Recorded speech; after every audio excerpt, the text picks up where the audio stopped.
ഈശോയിൽ സ്നേഹം നിറഞ്ഞവരെ, ദാനിയേൽ പ്രവാചകന്റെ പുസ്തകം 5-ാം അധ്യായത്തിൽ ബൽഷാസ്സർ രാജാവിനുണ്ടാകുന്ന ഒരു ദർശനത്തെ നാം കാണുന്നുണ്ട്.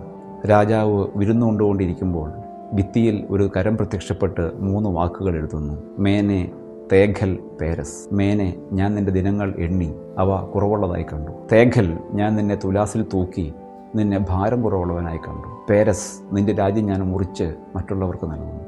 പ്രിയപ്പെട്ടവരെ, ഈ ഭൂമിയിലൂടെ കടന്നു പോകുന്ന ഏതൊരു മനുഷ്യനെയും കാത്തിരിക്കുന്ന ഒരു മുന്നറിയിപ്പാണിത്.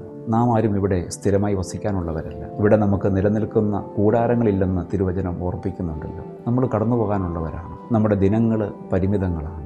നമ്മുടെ തൂക്കം, നമ്മൾ ആശ്രയം വയ്ക്കുന്ന, അഭിമാനം കൊള്ളുന്ന, സന്തോഷത്തോടെ പ്രദർശിപ്പിക്കുന്ന നമ്മുടെ ശാരീരിക സവിശേഷതകൾ ഒരു നാൾ ഇല്ലാതാവും, ക്ഷയിക്കും.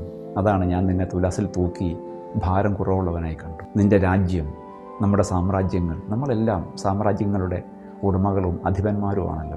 നമ്മൾ ആശ്രയം വയ്ക്കുന്ന, നമ്മൾ അഭിമാനത്തോടെ കാണുന്ന നമ്മുടെ സാമ്രാജ്യങ്ങൾ ഒരു നാൾ മറ്റാരുടേതാകും. ഗീത പറയുന്നത് പോലെ, ഇന്ന് നിനക്കുള്ളവ ഇന്നലെ മറ്റാരുടേതോ ആയിരുന്നു, നാളെ അത് മറ്റുള്ള ആരുടെയെങ്കിലും ആകും. എല്ലാം കടന്നു പോകാനുള്ളതാണ്. നമ്മുടെ തൂക്കങ്ങൾ കുറയാനുള്ളതാണ്. നമ്മുടെ സാമ്രാജ്യങ്ങൾ പങ്കുവയ്ക്കപ്പെടാനുള്ളതാണെന്നുള്ള ഓർമ്മ നിരന്തരം നമ്മെ നയിക്കട്ടെ. ഈ ഓർമ്മകളിലേക്ക് തീർത്ഥാടനം ചെയ്യാനുള്ള ക്ഷണമായി ഈ നോമ്പുകാലം മാറട്ടെ.